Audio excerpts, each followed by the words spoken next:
choke you down just like a pill.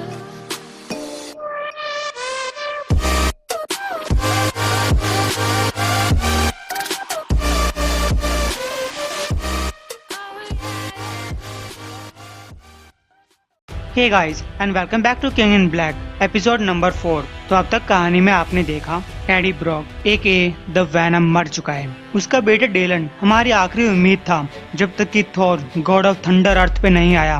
फिर वो दोनों मिलकर हीरोज को आजाद कराने लगते हैं। नल को ये बात पसंद नहीं आती।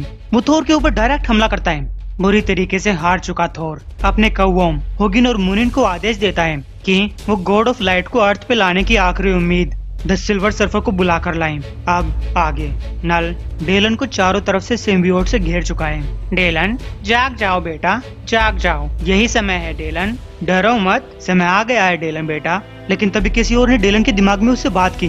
डेलन डेलन मेरी बात सुनो।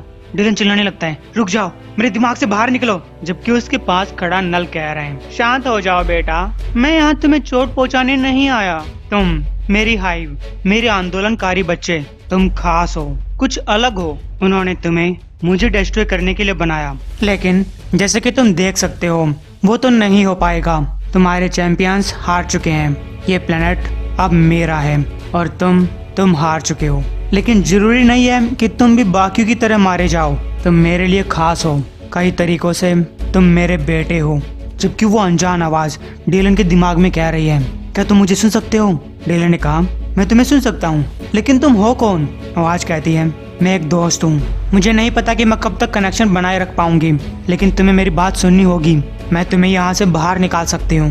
नल ने तुम्हें यहाँ पर लाकर एक गलती कर दी है। तुम इसका इस्तेमाल कर सकते हो। अपनी पावर्स का यूज करके इसकी हाइव के अंदर घुस जाओ। तुम्हें फोकस करना होगा। तुम अपनी पावर्स की बदौलत नल की पावर्स का इस्तेमाल कर सकते हो। नल को एक एंटीना की तरह कंट्रोल करो। बाहर नल कह रहा है, मैं तुम्हें द डार्कनेस दूंगा। हम दोनों मिलकर ये वॉर खत्म करेंगे। मेरे साथ मिल जाओ, वरना मैं इस प्लेनेट को राख बना दूंगा। तो डेलन उसकी तरफ अपना हाथ बढ़ाने लगता है। हाँ बेटा, तुम एक अच्छे बच्चे हो। तब डेलन उसका हाथ पकड़कर बोलता है, तुमने मेरे डैड को मारा। तब डेलन ने नल का हाथ कस के पकड़ लिया और अपनी पावर्स का इस्तेमाल करने लगा। वो आवाज डेलन से कहती है, हाँ जल्दी करो, नल का इस्तेमाल करके हाइव माइंड के अंदर घुसो।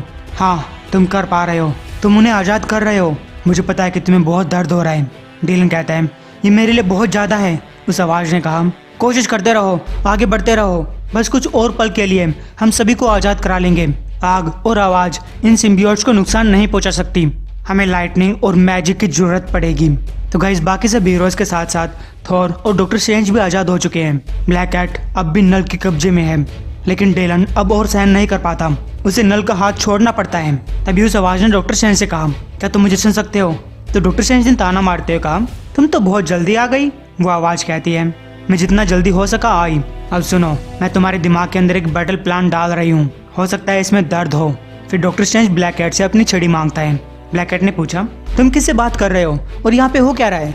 डॉक्टर स्ट्रेंज कहता है, एक बहुत नायाब बैटल प्लान तैयार किया जा रहा है। पहला तो मैं इस लड़ाई में सीधे सीधे हिस्सा ना लेकर बहुत थक चुका हूँ। नल अपने आप को एक गॉड मानता है, तो ठीक है, तो इस लड़ाई में 2 गॉड्स लड़ सकते हैं। तभी डॉक्टर स्ट्रेंज ने अपनी छड़ी नीचे पटकी और एक एसगार्डियन गॉड में कन्वर्ट हो गया। फिर उस आवाज ने कहा, ओके, मैं हर किसी को जोड़ रही हूँ। Cyclops, invisible women, human torch, doctor strange, Thor, मेरे इशारे पे हमला करो। तो साइक्लोप्स अपनी पूरी पावर से हमला करने लगा। सुजैन शील्ड्स का इस्तेमाल कर रही है, डॉक्टर स्ट्रेंज मैजिक का। ये सभी मिलकर सिम्बियोट्स के ऊपर अटैक करते हैं। अच्छा है, अब आगे बढ़ो, हमें इनको शहर के बीचों बीच धकेलना होगा। नमोर, अब तुम्हारी बारी है। नमोर यहाँ पे ब्लैक टाइड के साथ पहुंच चुका था। शहर के अंदर पानी की लहरें उठने लगती हैं, जो कि इन सिम्बियोट्स को अपने साथ बहाकर ले जा रही हैं। स्पाइडरमैन पूछता है, गाइस, क्या मैंने कुछ मिस किया क्या? उस आवाज ने कहा, स्पाइडरमैन वहां से बाहर निकलो। टाइम रहते स्पाइडरमैन निकल जाता है। तुम अब मुझे बता रही हो, जबकि आयरन मैन सेलेस्टियल्स को इस पानी के अंदर धकेल रहा है। उस आवाज ने कहा, अब हमारा रास्ता साफ है। स्टॉर्म, थॉर, रोशनी करो। तो गाइस, ये दोनों मिलकर नल के ऊपर अटैक करते हैं। वो आवाज कहती है, डेलन वहां से बाहर निकलो। हालांकि नल काफी थक चुका था, लेकिन उसने फुर्ती के साथ डेलन को पकड़ा।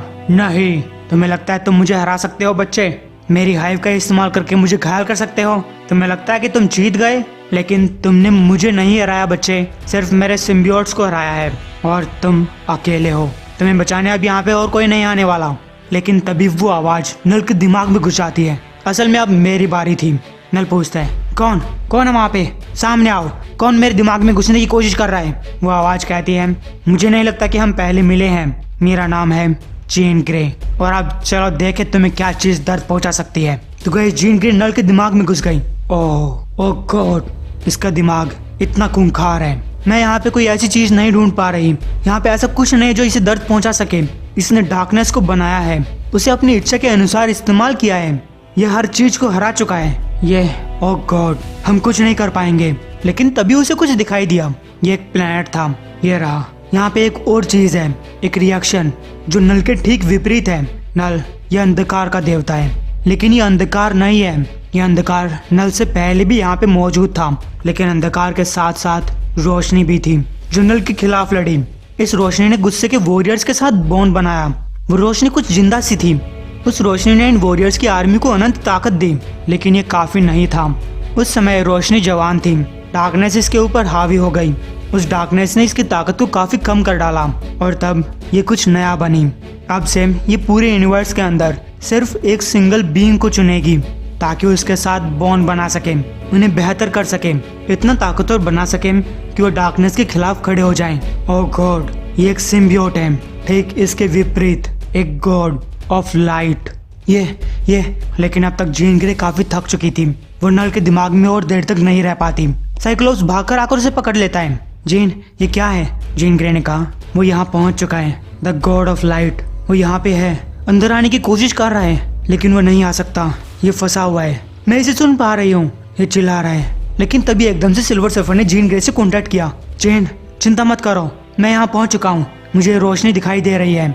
ये इन सिम्बियोट्स के पार नहीं पहुंच सकती।